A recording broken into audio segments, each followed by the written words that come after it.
ইতিহাসের পাতায় এমন অনেক বীরের নাম লেখা আছে যারা তলোয়ারের জোরে রাজ্য জয় করেছেন, কিন্তু এমন বীরের সংখ্যা খুব কম যারা তলোয়ারের চেয়েও বেশি মানুষের হৃদয় জয় করেছেন।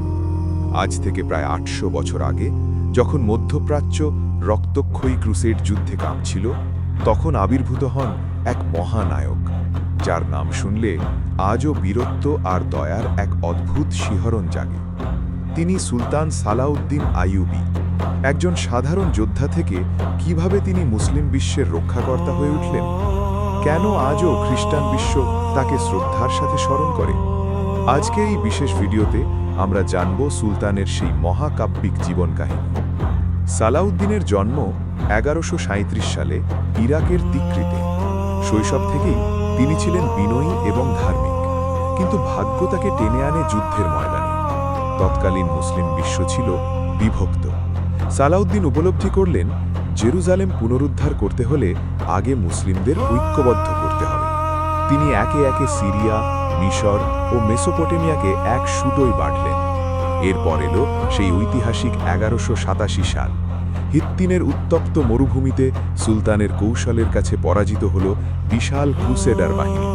এই এক যুদ্ধই জেরুজালেমের ভাগ্য নির্ধারণ করে দিয়েছিল।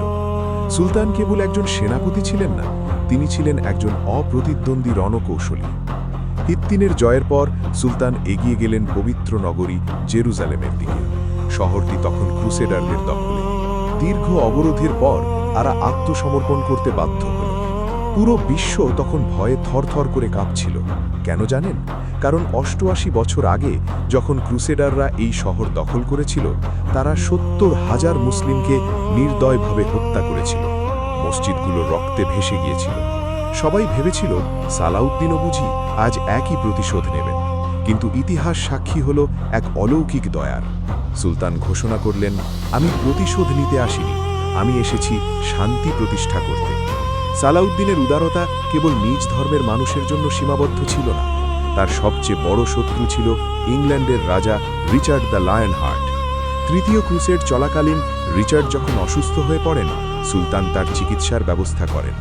এমনকি রিচার্ডের ঘোড়া মারা গেলে সুলতান নিজের আস্তবল থেকে সেরা ঘোড়া পাঠিয়েছিলেন। এই মহানুভবতা দেখে রিচার্ড নিজেও মুগ্ধ হয়ে বলেছিলেন, সালাউদ্দিনের মতো সম্মানীয় শত্রু পাওয়া ভাগ্যের ব্যাপার।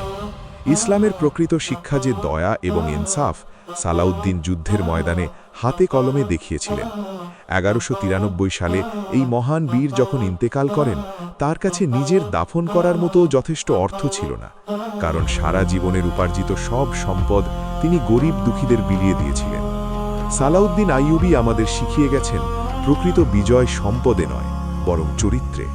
আজ শত শত বছর পার হয়ে গেলেও তার নাম আজও ইনসাফ আর বীরত্বের প্রতীক হিসেবে জ্বলজ্বল করছে।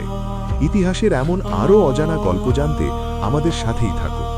আজকের ভিডিওটি কেমন লাগলো কমেন্টে জানান। ধন্যবাদ।